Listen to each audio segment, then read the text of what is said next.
صحابہ کی زندگی دیکھو. آئیے ایک واقعہ صرف آپ کے سامنے عرض کرتا ہوں. حضرت امام عالی مقام رضی اللہ المولا تبارک و تعالی عنہ کا وہ قرآن کے غواص تھے، وہ قرآن کے ماہر تھے، وہ قرآن کے عامل تھے. اللہ اکبر. حضرت امام عالی مقام رضی اللہ المولا تبارک و تعالی عنہ، جانتے ہیں آپ قرآن مقدس میں متقی کسے کہا گیا؟ اور اس تقوی پر عمل امام حسین کا دیکھیے. اللہ اکبر.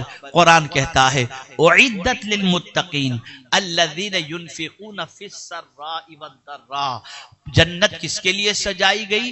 متقین کے لیے. اور متقین ہے کون؟ جو خوشی اور غمی میں اللہ کے نام پہ خرچ کرتا ہو. خوش ہے تو بھی اللہ کے نام پہ دیتا ہے، غمگین ہے تو بھی اللہ کے نام پہ دیتا ہے، راحت میں ہے تو بھی اللہ کے نام پہ دیتا ہے، تکلیف میں ہے تو بھی اللہ کے نام پہ دیتا ہے. یہ ہے متقی. اب آئیے امام حسین کا اس پر عمل کیسا تھا. اللہ اکبر. تاجدار کربلا کی بارگاہ کے اندر ایک سائل حاضر ہوتا ہے. جب وہ حاضر ہوتا ہے اور تقاضا کرتا ہے تو امام حسین کے پاس اس وقت دینے کے لیے بظاہر کچھ نہیں تھا. آپ نے سائل کو فرمایا بیٹھو تھوڑی دیر، ابھی میرا رزق راستے میں ہے، آنے والا ہے، ابھی کچھ موجود نہیں کہ دے کے روانہ کر دیں. لیکن اسے بٹھایا اور ضرورت بھی تھی امام حسین کو. لیکن اللہ اکبر، تھوڑی دیر کے بعد امام حسین کی خدمت کے اندر اشرفیوں سے بھری ہوئی 6 تھیلیاں تحفتاً پیش کی گئیں. جیسے ہی وہ تھیلیاں پیش کی گئیں امام حسین نے ایک بھی نہیں رکھی، سائل کو اٹھا کر ساری تھیلیاں دے دی اور فرمایا مجھے معاف کر دینا. وہ عرض کرتا ہے حضور تکلیف میں نے دی کہ آپ کے پاس میں حاضر ہوا اور آپ سے میں نے تقاضا کیا، آپ کو دینے کے اندر آپ نے مجھے عنایت فرمایا، میں نے آپ کو تکلیف دی، آپ نے تو مجھے تکلیف نہیں دی، پھر معافی کس چیز کی؟ اب آپ دیکھیں امام حسین رضی اللہ المولا تبارک و تعالی عنہ جواب میں ارشاد فرماتے ہیں جب تو نے مجھ سے مانگا تھا اس وقت بظاہر میرے پاس دینے کے لیے کوئی چیز نہیں تھی، اور پھر جب میرے پاس آیا میں نے سب تجھے دے دیا. معافی اس چیز کی مانگتا ہوں تجھے دینے میں جو مجھے تاخیر ہوئی نا، اس کے لیے میں تجھ سے معافی مانگ رہا ہوں. آپ اندازہ لگائیے یہ ہیں امام حسین رضی اللہ تعالیٰ عنہ، یہ ہے متقین. اسی طریقے سے حضور غوث الثقلین رضی اللہ تعالیٰ عنہ کی زندگی پاک کا جائزہ لو. فاقے کی پوزیشن ہے، کھانے کے لیے بظاہر حضرت غوث الثقلین رضی اللہ تعالیٰ عنہ کے پاس بظاہر کچھ موجود نہیں. سوچتے ہیں فقراء جہاں پر موجود ہیں وہاں پر جا کر کے میں بھی بیٹھ جاؤں. دیکھا فقراء کی بڑی جماعت موجود تھی، آپ نے گلٹی فیل کی اور سوچا کہ چلو میں ان کے معاملے کے اندر کہاں رکاوٹ بنوں، جا کر کے مسجد میں بیٹھ گئے. امام حضرت غوث پاک رضی اللہ تعالیٰ عنہ مسجد میں تشریف فرما ہیں. آپ دیکھیے الذین ينفقون فی السراء والضراء، یہ متقین کی بڑی عظیم صفت ہے. آپ دیکھیے غوث پاک کو حاجت ہے، مسجد میں تشریف فرما ہیں، سامنے ایک بندہ موجود ہے جو اپنی تھیلی میں سے سوکھا ہوا گوشت نکال کر کے کھا رہا ہے. اس نے غوث پاک کو دیکھا تو کہا آپ بھی لیں گے؟ وہ غوث پاک کو نہیں جانتا تھا، غوث پاک اس کو نہیں جانتے تھے. جیسے ہی اس نے کہا آپ قبول فرمائیں گے تو غوث پاک نے فرمایا کہاں سے آئے ہو؟ اس نے کہا جیلان سے آیا ہوں. غوث پاک نے فرمایا میں بھی تو جیلان کا رہنے والا ہوں. کہا آپ کا نام؟ کہا عبد القادر. تو کہا مجھے معاف کر دیجئے، مجھے معاف کر دیجئے. غوث پاک نے فرمایا میری تیری پہلی ملاقات کس بات کی معافی مانگ رہا ہے؟ تو وہ عرض کرتا ہے میں نے جو گوشت خریدا ہے نا وہ آپ کی ماں کی دی ہوئی رقم سے خریدا ہے. میں جب یہاں آ رہا تھا بغداد تو آپ کی والدہ نے مجھے پیسے دیے تھے اور فرمایا تھا میرا بیٹا عبد القادر بغداد کے اندر رہتا ہے، اسے یہ رقم دے دینا. میری رقم ساری خرچ ہو گئی تو آپ کی امانت جو بچی تھی فاقے کی وجہ سے میں نے اسی رقم سے یہ چیز خریدی اور پھر اس کے بعد باقی رقم غوث پاک کے پاس پیش کیا. غوث پاک نے بقدر ضرورت رقم لی اور فرمایا یہ رقم بھی تو رکھ لے، تو مسافر ہے، میرا گزر بسر تو ہو جائے گا. آپ مجھے بتائیے یہ اللہ والے تھے. نتیجتاً پوزیشن یہ تھی کہ میرے پیارے آقا صلی اللہ علیہ وسلم کے پیارے دیوانوں نگاہ اٹھا کر کسی کو دیکھ لیتے تھے، اس کی زندگیاں بدل جاتی تھیں. آج ہمارا حال یہ ہے کہ ہم جیب میں ہاتھ ڈالتے ہیں تو پہلے دیکھتے ہیں کہیں 100 کی نوٹ جو ہے کسی غریب کی جیب میں نہ پہنچ جائے، تو دیکھتے ہیں برابر یہ 50 ہے نا، وہ 50 بھی نہیں جمتی، ہم 10 نکالنے کی کوشش کرتے ہیں۔ اس طریقے سے قرآن ہمیں راستہ نہیں دکھائے گا۔ اسی لیے حضرت سلمہ رضی اللہ تعالی عنہ سے میرے آقا صلی اللہ علیہ وسلم نے فرمایا انفقی ولا تحسی، اے سلمہ، اے سلمہ، کون جانتے ہیں حضرت سلمہ؟ حضرت عائشہ صدیقہ رضی اللہ تعالی عنہ کی بڑی بہن، سرکار صلی اللہ علیہ وسلم ان سے فرماتے ہیں کہ دیکھو اللہ کی راہ میں خرچ کرو، گن گن کے خرچ مت کرنا، تم گن گن کے خرچ کرو گے اللہ عز و جل بھی تمہیں لمیٹیڈ عطا فرمائے گا، تم بے گنے اللہ کے نام پہ دو، اللہ تمہیں بے حساب عطا فرمائے گا۔ اللہ والے خرچ کرتے ہیں، بے حساب خرچ کرتے ہیں،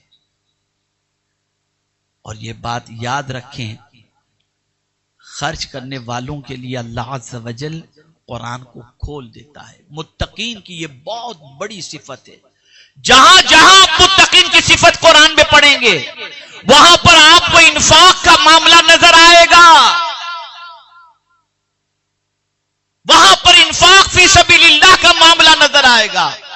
اور یہاں ایک اور بات عرض کر دوں، شاید کہ میرے کسی بھائی کے ذہن میں یہ بات آج بیٹھ جائے، ہم ماہ رمضان المبارک میں غریبوں کو کپڑا بانٹتے ہیں، اور یقیناً غریبوں کے ساتھ ساتھ خاص طور پر امام صاحب، علماء، مدرسین، ان حضرات کی خدمت میں بھی ہم کپڑے پیش کرتے ہیں، لیکن کون سا؟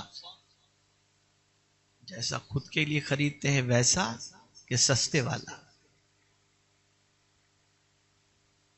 ذرا سوچو، اگر ہم اپنے لیے ریمنڈ کا کوٹ پسند کرتے ہیں تو دوسروں کے لیے ہم جا کر تلاش کرتے ہیں سب سے سستا کون سا ہے، اور قرآن کہتا ہے لن تنالوا البر حتی تنفقوا مما تحبون، جو تم اپنے لیے پسند کرتے ہو اس اپنی محبوب چیز کو جب تک کہ اللہ کے نام پہ خرچ نہ کرو تم نیکی کو ہرگز نہیں پہنچ سکتے۔ کیا ہو رہا ہے معاشرے کے اندر؟ بالکل الٹی زندگی چل رہی ہے، اور ہم سوچ رہے ہیں کہ ہم بہت اچھا کام کر رہے ہیں، ہم خوش ہیں، ہم اپنے اعتبار سے جی رہے ہیں۔ بدلو اپنی سوچ کو، قرآن سے اپنے تعلق کو مضبوط کرو، قرآن کی تلاوت ہی نہیں بلکہ عزم کرو کہ قرآن پر عمل کریں گے ہم، اور قرآن سے راستہ تلاش کریں گے۔ یہ کتاب راہ دکھانے کے لیے آئی، یہ کتاب منزل مقصود تک پہنچانے کے لیے آئی، یہ کتاب بھٹکے ہوئوں کو سیدھے راستے پر لے جانے کے لیے آئی۔ اس کتاب سے جس کا تعلق مضبوط ہو گیا، اس کتاب نے اس کو گرنے نہیں دیا، اس کتاب نے اسے اٹھا لیا۔ میں آپ کو ایک حدیث سنا کر اپنی گفتگو ختم کرتا ہوں۔ قرآن مقدس کتنی عظمت والی کتاب ہے کہ اللہ کے رسول صلی اللہ علیہ وسلم نے فرمایا ان اللہ یرفع بہذا الکتاب اقواما ویدع بہ آخرین، بے شک اللہ اس کتاب کو تھامنے والے کو بلندی عطا فرمائے گا، بعض قوموں کو اللہ اس کتاب کی وجہ سے بلندی عطا فرمائے گا۔ کن لوگوں کو جو اس کتاب کو تھامتے ہیں؟